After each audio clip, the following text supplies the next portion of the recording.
Süd vəzi xərçənginin hansı əlamətləri var? İlkin olaraq hansı əlamətləri hiss etdiyinizdə dərhal həkimə müraciət etməlisiniz. Xüsusilə məni diqqətlə dinləməyi sizə tövsiyə edirəm. Çünki süd vəzi xərçəngi birdən yaranmır və onun yaranması üçün müəyyən vaxt lazımdır və bu vaxt ərzində müəyyən əlamətlər meydana gəlir. Ən çox rast gəldiyimiz və bizə pasiyentlərin ilkin müraciət etməyinə səbəb olan əlamət süd vəzində ələ dəyən kütlənin olmasıdır. Ələ dəyən hər hansı bir törəmə ola bilər. Bu bərkimiş sahə kimi əllənə bilər, yumru əlin altında qaçan bir törəmə kimi də müşahidə edə bilərsiniz. Bundan əlavə olaraq, əgər süd vəzi dərisi portağal qabığına, limon qabığına bənzəyirsə, dəridə qızarıqlıq varsa, dəridə çökmə varsa, yara varsa, damarlanma artıbsa süd vəzinizdə, süd vəzinin giləsi içəri batıbsa, gilədən qanlı ifrazat və yaxud da digər rəngli ifrazatlar gəlirsə, qoltuqaltı nahiyədə əlinizə hər hansı bir törəmə, müəyyən bir şişkinlik əlləyirsiniz,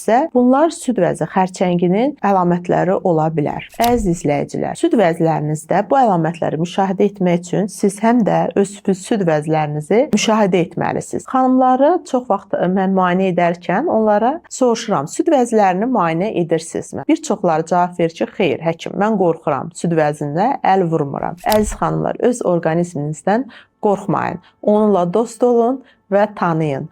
Çünki süd vəzlərinizi əgər vaxtaşırı müayinə etsəniz, onda olan hər hansı bir dəyişkənliyi siz vaxtında aşkar edə bilərsiniz. Çünki bizə müraciət edən pasiyentlər çox vaxt süd vəzində olan dəyişkənliyi özləri aşkar edib gəlir. Yalnız kiçik bir faiz pasiyentləri biz özümüz müayinə nəticəsində aşkar edə bilirik. Buna səbəb də həm də pasiyentlərin vaxtaşırı həkim müayinəsindən keçməməlidir. Əziz xanımlar, hər gün demirəm, ayda bir dəfə özünüzə vaxt ayırın və süd vəzlərinizi müayinə etməyi unutmayın.